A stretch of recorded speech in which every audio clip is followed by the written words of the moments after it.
जून 1987 लाहौर। सुबह का टाइम था। एक आदमी मस्जिद में नमाज पढ़कर बाहर निकला। वो अपने घर की तरफ चलने लगा कि तभी पीछे से दो आदमी आए। उन्होंने पाकिस्तानी रेंजर्स की वर्दी पहन के रखी थी। उन्होंने उस आदमी को रोका और पूछा, सर आप लंदन वाले अब्दुल खान है ना? जैसे ही उस आदमी ने हाँ कहा, दोनों ने तुरंत पिस्टल्स निकाल लिए और अगले ही पल उस पर लगातार गोलियां चला दी गई। कुछ ही सेकंड्स में वो आदमी वहीं जमीन पर गिर गया और उसकी मौत हो गई। वो दोनों रेंजर्स रॉ के दो अननोन गनमैन थे और जिसे मारा गया था वो ISI का सबसे बड़ा टेररिस्ट था। ये भारत का सीक्रेट मिशन था, ऑपरेशन हॉर्नेट। 4 नवंबर 1984, पेरिस, फ्रांस। पेरिस के एक छोटे से कैफे में टीवी पर ब्रेकिंग न्यूज चल रही थी। एंकर बता रहा था कि फ्रांस के प्रधानमंत्री लॉरेंट फेबियस इंदिरा गांधी की हत्या के बाद उनके अंतिम संस्कार में शामिल होने के लिए भारत जा रहे हैं। कैफे में बैठे लोग चुपचाप ये न्यूज देख रहे थे, लेकिन एक कोने में बैठा आदमी टीवी की तरफ बिल्कुल ध्यान नहीं दे रहा था। उस आदमी के सामने कुछ कॉन्फिडेंशियल डॉक्यूमेंट्स खुले पड़े थे और ये आदमी कोई आम शख्स नहीं था। ये था रॉ का अंडरकवर एजेंट संजीव जिंदल। कुछ दिन पहले जिंदल लंदन में एक ब्रिटिश ऑफिसर से मिला था, क्लार्क ले। क्लार्क लंदन इमिग्रेशन ऑफिस में काम करता था और उसका काम था ब्रिटेन में बैठकर इंडिया के खिलाफ काम कर रहे लोगों की इन्फॉर्मेशन निकालकर जिंदल तक पहुंचाना। क्लार्क की आखिरी रिपोर्ट एक नाम पर सेंटर्ड थी, अब्दुल खान, एक पाकिस्तानी हैंडलर जो लंदन में बैठकर भारत के अंदर टेरर नेटवर्क्स को चला रहा था।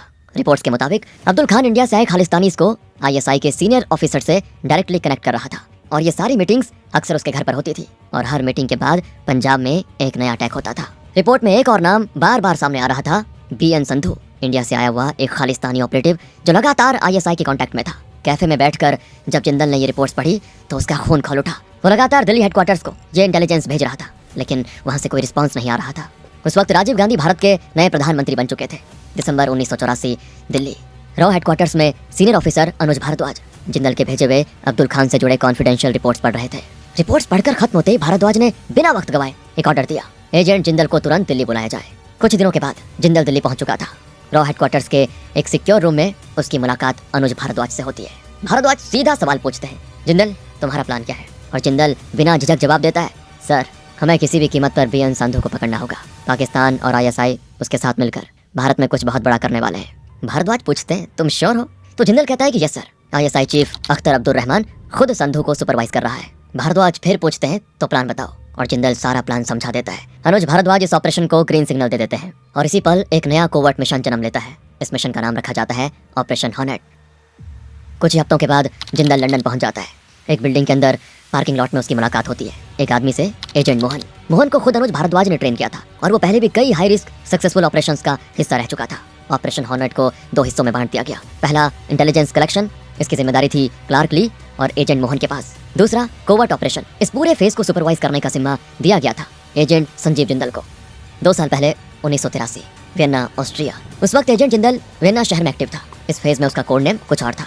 वियना में रहकर काम करते हुए जिंदल ने एक नाम आइडेंटिफाई किया, आसिफ खान, एक पाकिस्तानी जो ऑस्ट्रिया में रहकर भारत के खिलाफ आतंकवादी एक्टिविटीज को फाइनेंस कर रहा था। और अब यहाँ पे डायरेक्ट अरेस्ट पॉसिबल नहीं था, इसीलिए जिंदल ने एक साइलेंट एलिमिनेशन प्लान बनाया। प्लान का सेंटर थी रॉ की एक एसेट सोफी। जिंदल ने सोफी को पर्सनली बहुत अच्छे से ट्रेन किया, सेल्फ डिफेंस, सर्विलेंस, मैनिपुलेशन, सब कुछ। सोफी लगातार उस बार में जाने लगी जहाँ पे आसिफ खान अक्सर आता था और आसिफ औरतों और शराब का शौकीन था और जिंदल को ये बात पहले से पता थी। और फिर एक रात आसिफ की नजर बार के कोने में अकेली बैठी बेहद खूबसूरत सोफी पर पड़ी। वो उसके पास आकर बैठ गया। पहले कैजुअल बातचीत हुई, फिर हंसी और फिर ड्रिंक्स।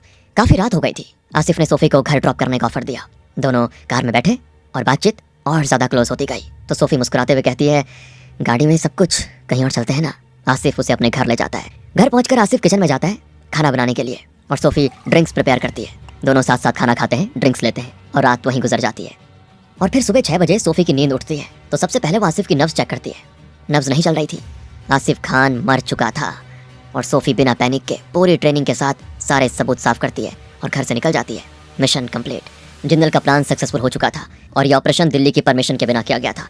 अगर ये बात हेडक्वार्टर तक पहुंच जाती तो जिंदल को फील्ड से हटा दिया जाता। इसलिए जिंदल एक और कठोर फैसला लेता है। वो रातों रात सोफी से सारे लिंक्स तोड़ देता है। बिना बताए एक नई आइडेंटिटी के साथ ऑस्ट्रिया छोड़ देता है। प्रेजेंट टाइम जनवरी 1985, ऑस्ट्रिया। एक कैफे में जिंदल शांत बैठा हुआ था। उसकी नजर बार बार गेट पर जा रही थी। 2 साल के बाद वो अपनी पुरानी इन्फॉर्मर ऑस्ट्रियन सिटीजन सोफी से मिलने वाला था।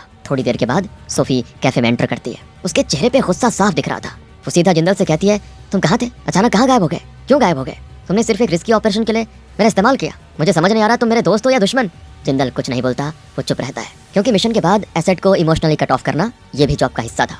कुछ पल के बाद सोफी शांत होती है और कहती है, मैं जानती हूँ ये तुम्हारे काम का हिस्सा है, छोड़ो अब पहले काम की बात करो। तो जिंदल सीधा सवाल करता है, क्या तुम हरप्रीत आहूजा को जानती हो? तो सोफी थोड़ा सोच कर कहती है, हाँ, वो हमारे एनजीओ में काम करता था, लेकिन अब नहीं।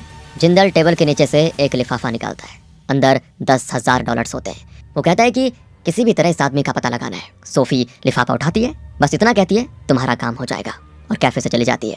दरअसल हरप्रीत आहूजा भारत का एक सिख युवक था। ऑस्ट्रिया आने से पहले वो कैलिफोर्निया में रह रहा था, जहां वो एक बिजनेसमैन अवतार सेठी के यहाँ काम करता था।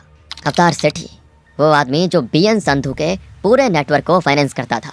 हरप्रीत ने लगभग 1 साल तक सेठी के साथ काम किया। फिर एक दिन अचानक हरप्रीत कैलिफोर्निया से गायब हो गया। उसी दिन से एजेंट जिंदल हरप्रीत आहूजा को ट्रैक कर रहा था। जिंदल वापस पेरिस आ जाता है। वहीं से वो एजेंट मोहन को कॉल करता है, तो मोहन एक बड़ी अपडेट देता है। वो बताता है कि उन्होंने अब्दुल खान के घर काम करने वाले माली तारिक सिद्दीकी को पैसों का लालच देकर अपना एसेट बना लिया, और तारिक सिद्दीकी अब मोहन को हर छोटी बड़ी इन्फॉर्मेशन देने लगा था। कौन अब्दुल खान के घर आ रहा है, किस टाइम, कौन सी गाड़ी और गाड़ी का नंबर तक। इन लोगों में सिर्फ टेररिस्ट ही नहीं थे, ISI ऑफिसर्स, पाकिस्तानी आर्मी के लोग और खालिस्तानी ऑपरेटिव्स तक शामिल थे। इन्फॉर्मेशन के मुताबिक बीएन संधू लगातार अब्दुल खान के घर आता जाता था, और अक्सर उसके साथ एक और इंडियन होता था, हरबख्श सिंह। और सबसे इंपॉर्टेंट बात, संधू और हरबख्श अगले महीने फरवरी में इस्लामाबाद जाने वाले थे। ये एक गेम चेंजिंग इंटेलिजेंस थी। जिंदल मोहन से कहता है, तुमने बहुत अच्छा काम किया है, कोशिश करो तारिक से ये भी करवाओ कि जो भी लोग अब्दुल खान के घर आते हैं उनकी फोटोज किसी तरह निकलवा लो। मोहन कोशिश करता है, लेकिन तारिक मना कर देता है। फोटोज लेना मतलब सीधे मौत को दावत देना। लेकिन थोड़े और पैसों के बदले तारिक एक और चीज पर हाँ कह देता है। वो अब्दुल खान के घर आने वाली सारी चिट्ठियां और लिफाफे मोहन तक पहुंचाने का वादा करता है। ज्यादातर लेटर्स नॉर्मल इन्विटेशंस होते हैं, लेकिन एक लिफाफे के अंदर था अब्दुल खान का बैंक स्टेटमेंट। स्टेटमेंट से क्लियर हो जाता है कि पिछले काफी महीनों से अब्दुल खान हर महीने बीएन संधू और हरबख्श सिंह को पैसे ट्रांसफर कर रहा था। प्लान ए तो काम कर चुका था, और अब बारी थी प्लान बी की। मार्च 1985, लंदन इमिग्रेशन ऑफिस के रिसेप्शन एरिया में एक आदमी नर्वस सा खड़ा था। उसका नाम था अमरजीत सिंह, हरबख्श सिंह का चचेरा भाई, वो भी एक खालिस्तानी था। अमरजीत काउंटर तक पहुंचता, उससे पहले ही एक आदमी उसके पास आ जाता है। ये था क्लार्क ली। पिछले कई दिनों से क्लार्क की नजर अमरजीत पर थी, और वो जानता था कि आज अमरजीत यहाँ पे आने वाला है। तो क्लार्क कैजुअली पूछता है, क्या बात है सर, काफी परेशान लग रहे हो, क्या मैं मदद कर दूं आपकी? मैं यहीं काम करता हूँ। तो अमरजीत थोड़ा हिचकिचाता है, फिर कहता है, सर मैं कब से असाइलम के लिए आ रहा हूँ, लेकिन कोई मेरी बात सुन ही नहीं रहा। तो क्लार्क उसे अपने ऑफिस में ले जाता है। ऑफिस के अंदर पहले से एक और आदमी बैठा होता है, एजेंट मोहन। जैसे ही दरवाजा बंद होता है, मोहन अमरजीत की गर्दन पकड़ लेता है और गुस्से में कहता है कि तू भारत में 4 पुलिस वालों को मार कर यहाँ आया है, और एप्लीकेशन में लिख रहा है कि तुझे इंडियन गवर्नमेंट से प्रोटेक्शन चाहिए। अमरजीत बुरी तरह काम चाहता है। क्लार्क तुरंत मोहन को ऑफिस से बाहर भेज देता है। फिर वो अमरजीत के सामने बैठकर शांत आवाज में कहता है, देखो ये इंडियंस बहुत गुस्से में हैं, अगर चाहें तो तुम्हें अभी के अभी मार सकते हैं, लेकिन अगर तुम हरबख्श सिंह के खिलाफ हमारी मदद कर दो तो मैं भी तुम्हारी मदद कर सकता हूँ। अमरजीत की आवाज कांप रही होती है। वो धीरे से कहता है, सर मेरी पूरी फैमिली पंजाब में है, मेरे 2 छोटे बच्चे हैं, मैं बस उन्हें यहाँ लाकर एक सेफ जिंदगी और अच्छी एजुकेशन देना चाहता हूँ। क्लार्क कहता है, मैं हेल्प करूंगा तुम्हारी, लेकिन पहले मुझे हरबख्श के बारे में सब कुछ बताओ। तो अमरजीत कहता है, सर पाकिस्तान से लौटने के बाद हरबख्श पूरी तरह बदल गया है। उसके घर पर लगातार पाकिस्तानी आते रहते हैं, बस मुझे ये नहीं पता कि उनके बीच क्या बात होती है। सर हरबख्श की बातों में आकर मैं इस सब में फंस गया, मुझे खालिस्तानी बनना ही नहीं था। तो क्लार्क सीधा सवाल करता है, फिर तुम उसे रोकते क्यों नहीं? अगर वो पाकिस्तानियों से मिल रहा है तो इसका मतलब साफ है वो भारत के खिलाफ कुछ प्लान कर रहा है। तो अमरजीत रोती हुई आवाज में कहता है कि सर मेरी हालत देखिए, मैं बस पैसे के लिए उसके साथ हूँ, पैसे वही देता है। यहाँ क्लार्क थोड़ी देर सोचता है और फिर कहता है कि मैं तुम्हारी पूरी मदद करूंगा, बस एक काम करो, ये पता लगाओ कि हरबख्श और पाकिस्तानियों के बीच क्या बात होती है।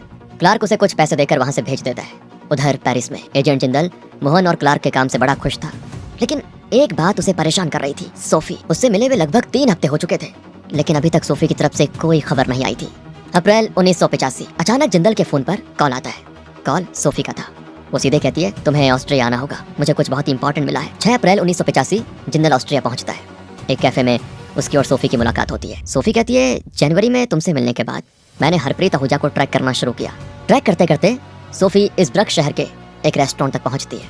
वहीं हरप्रीत मैनेजर के रूप में काम कर रहा था। उसकी फाइनेंशियल कंडीशन काफी खराब थी। सोफी ने यह मौका देखकर उससे कहा, एक इंडियन बिजनेसमैन है जो इंपोर्ट एक्सपोर्ट का काम करता है, वो तुम्हारी मदद कर सकता है। हरप्रीत तुरंत इंटरेस्ट दिखाता है और उस बिजनेसमैन से मिलने के लिए तैयार हो जाता है। ये सारी बातें सुनते ही जिंदल के चेहरे पर हल्की सी मुस्कान आ जाती है। 7 अप्रैल 1985 इस्ब्रक एक कैफे में सोफी और जिंदल हरप्रीत आहूजा से मिलते हैं। जिंदल सीधा सवाल करता है, तुमने कैलिफोर्निया क्यों छोड़ा बताओ? तो हरप्रीत कहता है, मेरी लाइफ वहाँ अच्छी चल रही थी, लेकिन जिसके साथ मैं काम करता था अवतार सेठी, उसके साथ जो लोग उठते बैठते थे वो मुझे बिल्कुल पसंद नहीं थे। वो ISI और खालिस्तानी टेररिस्ट थे। अवतार सेठी एक गद्दार है, वो बीएन संधू के साथ मिलकर भारत में आतंक फैलाने का काम कर रहा है। और उस पर जिंदल को पूरा यकीन हो जाता है कि हरप्रीत एक सच्चा देशभक्त है। इसीलिए जिंदल एक बड़ा कदम उठाता है। वो सच बता देता है कि मैं कोई बिजनेसमैन नहीं हूँ, मैं रॉ का एजेंट हूँ। और ये सुनते ही हरप्रीत बिल्कुल हैरान। तो जिंदल शांत आवाज में कहता है, देखो मैं चाहता हूँ तुम मेरे साथ काम करो। हरप्रीत काफी देर तक तो चुप रहता है, सोचता है, रिस्क को टटोलता है और फिर सिर हिला देता है, मैं तैयार हूँ। उधर लंदन में क्लार्क और मोहन का काम लगातार रिजल्ट्स दे रहा था। तारिक सिद्दीकी पहले से ही सॉलिड इंटेलिजेंस दे रहा था, लेकिन अब अमरजीत ने भी हरबख्श सिंह के बारे में काफी गहरी इन्फॉर्मेशन भेजनी शुरू कर दी थी और अब एक्शन का टाइम आ गया था। अगस्त 1985 कंफर्म इन्फॉर्मेशन मिलती है, हरबख्श सिंह एक बार फिर इस्लामाबाद गया हुआ है। एक दिन हरबख्श इस्लामाबाद के पास N5 पाकिस्तान नेशनल हाईवे पे गाड़ी चला रहा होता है और तभी अचानक रॉन्ग साइड से आती एक हैवी ट्रक सीधे हरबख्श की कार से टकरा जाती है। इम्पैक्ट इतना ज्यादा होता है कि कार तुरंत आग पकड़ लेती है। हरबख्श सिंह उस जलती हुई कार के अंदर जिंदा जलकर मर जाता है। रॉ ने भारत के खिलाफ काम करने वाले एक और देशद्रोही को खामोशी से हटा दिया था और लिस्ट में 3 नाम बचे थे, अब्दुल खान, BN संधू और अवतार सेठी। 12 अक्टूबर 1985 कैलिफोर्निया। हरप्रीत आहूजा और सोफी एक नॉर्मल कपल बनकर कैलिफोर्निया पहुंचते हैं। हरप्रीत अपने पुराने दोस्त पूरन सिंह से मिलता है, जो अवतार सेठी का ड्राइवर था। पूरन बताता है, आजकल सेठी काफी टेंशन में है, इंडिया में टेररिस्ट तक पैसे नहीं पहुंच पा रहे। पहले Sethi Bank of Credit and Commerce International BCCI के द्वारा पैसे ट्रांसफर करता था। इस बैंक का फाउंडर पाकिस्तानी था। दुनिया भर के टेररिस्ट्स, स्मगलर्स और ड्रग लॉर्ड्स इसी बैंक के जरिए अपना ब्लैक मनी वाइट करते थे। लेकिन अब ये बैंक अमेरिकन एजेंसी के रडार पे आ चुका था, इसीलिए सेठी अब BCCI का यूज नहीं कर पा रहा था। कुछ दिनों के बाद आहूजा अवतार सेठी से उसके ऑफिस में मिलते हैं। मीटिंग में आहूजा सेठी को भरोसे में ले लेता है। वो कहता है, ऑस्ट्रिया में मेरे स्ट्रॉन्ग कॉन्टेक्ट्स हैं, इंपोर्ट एक्सपोर्ट के नाम पर मैं तुम्हारी आतंकी फाइनेंसिंग में मदद कर सकता हूँ। सेठी एक बार फिर हरप्रीत आहूजा को अपनी कंपनी में जॉब दे देता है। अगले 4 महीने आहूजा और सोफी सेठी के पूरे फाइनेंशियल नेटवर्क, कॉन्टैक्ट्स, रूट्स और ISI कनेक्शंस की डिटेल बाय डिटेल इंटेलिजेंस इकट्ठा करते रहते हैं। फरवरी 1986 जिंदल उन्हें कॉल कर कैलिफोर्निया छोड़ने को कहता है। आहूजा और सोफी छुट्टी का बहाना बनाकर वहां से निकल जाते हैं। मार्च 1986 कैलिफोर्निया। अवतार सेठी अपने ऑफिस में बैठा काम कर रहा होता है, तभी उसकी सेक्रेटरी आकर कहती है, सर इंडियन एम्बेसी से कोई आपसे मिलने आया है। सेठी चौंक जाता है। डिप्लोमेट्स का आना जाना उसके लिए नया नहीं था, लेकिन अब तक वो पाकिस्तानी डिप्लोमेट्स होते थे, इंडियन डिप्लोमेट पहली बार आया था। सेठी कहता है, भेजो अंदर। अंदर आता है एक आदमी, रंजन गुप्ता, इंडियन एम्बेसी से।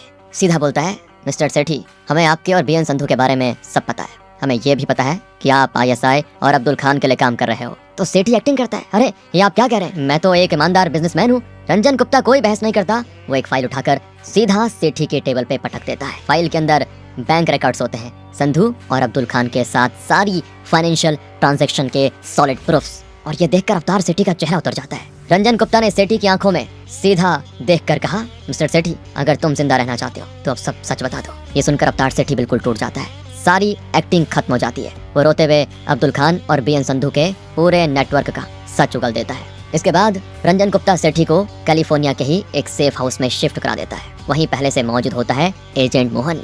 सेफ हाउस के अंदर लगातार 6 घंटे इंटरोगेशन चलता है। सेठी एक एक करके उन सब ISI ऑफिसर्स का नाम बता देता है जो अब्दुल खान और संधू के साथ मिले हुए थे। उसके बाद सेठी को पेरिस ले जाया जाता है। यहाँ अनुज भारद्वाज और संजीव जिंदल खुद 2 दिन तक उससे इंटरोगेशन करते हैं। सेठी बताता है कि लंदन में पाकिस्तान एम्बेसी के अंदर ISI के 6 ऑफिसर्स एक्टिव हैं। यही नहीं, सेठी 27 ऐसे लोगों के नाम भी देता है जो भारत के अंदर रहकर संधू और अब्दुल खान के लिए काम कर रहे थे। तो जिंदल सेठी को आखिरी काम देता है, ISI की अगली चाल का पता लगाओ। सेठी बिना हिचकिचाए हाँ कह देता है और कुछ दिनों के बाद वो 27 नामों की लिस्ट सीधे उस वक्त के गृह मंत्री PV नरसिम्हा राव तक पहुंच जाती है। इसके बाद शुरू होता है एक साइलेंट क्लीनअप। कोवर्ट ऑपरेशन के जरिए 27 में से 18 लोगों को एलिमिनेट कर दिया जाता है। जुलाई 1986 पेरिस। अवतार सेठी जिंदल को एक ऑडियो रिकॉर्डिंग भेजता है। रिकॉर्डिंग में ISI का एक ऑफिसर भारत पर बड़े हमले की बात कर रहा होता है। जिंदल सारे डॉक्यूमेंट्स, रिकॉर्डिंग्स और फाइनेंशियल प्रूफ्स ब्रिटिश गवर्नमेंट के सामने पेश करता है। रिजल्ट तुरंत आ जाता है। ब्रिटिश सरकार पाकिस्तान एम्बेसी में मौजूद इंडिया के खिलाफ काम कर रहे